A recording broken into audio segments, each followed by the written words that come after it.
ये तो सुशीला ने कृष्ण के लिए भेजे हैं। सुदामा जी ने कहा केवट भैया, इस समय हमारे पास अपना कुछ भी नहीं, वापिस आएंगे तो आपकी उतराई देते जाएंगे। कहा नहीं नहीं, जो भी तुम्हारे पास अपना होगा हम वही ले लेंगे, बोलो क्या है। सुदामा जी ने आंखों में आंसू भर करके कहा केवट, मेरे पास तो इस दरिद्रता के सिवा अपना कुछ भी नहीं है। कृष्ण बोले केवट के भेष में, ठीक है, जो भी है तुम्हारे पास हमने वही लिया। सुदामा जी की दरिद्रता को गोमती नदी के तट पर ही ले लिया। अब सुदामा जी आगे चले, चलते चलते थक भी गए, एक वृक्ष के नीचे आराम करने लगे। तो भगवान श्याम सुंदर ने क्या किया कि सोते हुए सुदामा जी को द्वारका नगरी में पहुंचा दिया। भगवान की लीला बड़ी विचित्र है। सोते हुए सुदामा जी को द्वारका नगरी में पहुंचा दिया।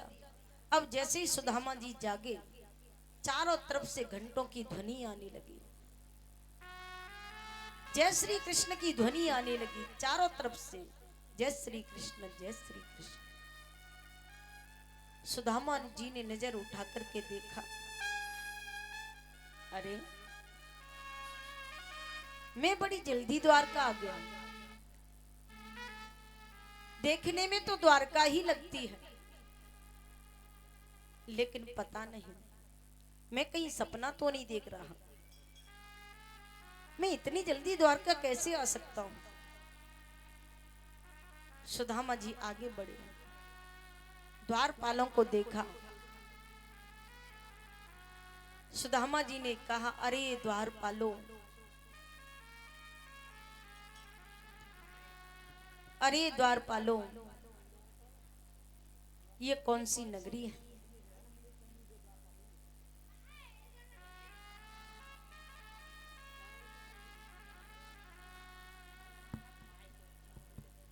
अरे द्वारपालों, ये कौन सी नगरी है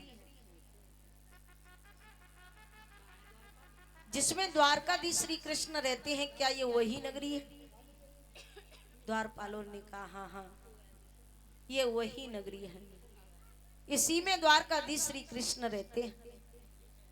तो सुदामा जी ने द्वारपालों से कहा, अरे द्वारपालों, मैं बड़ी दूर से आया हूं, बड़ी अभिलाषा लाया हूं, एक बार मेरे श्याम से जाकर के कह दो कि बालापन का मित्र सुदामा आपसे मिलने आया है, एक बार कह दो।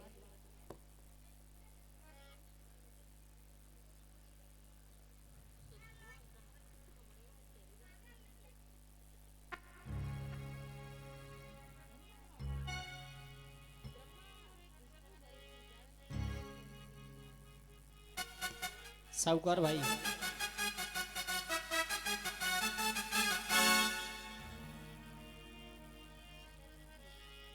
गारंटी भैया अगर आवाज को सुन रहे हो तो कृपया मंच पर आ जाएं।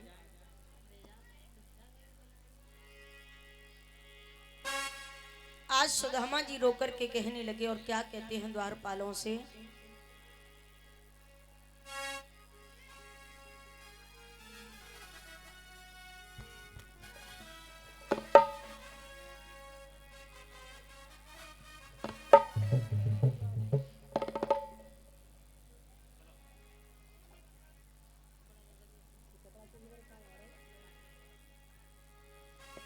जा करके द्वारपालो मेरी खबर सुना दो, आया सुदामा मिलने मेरे श्याम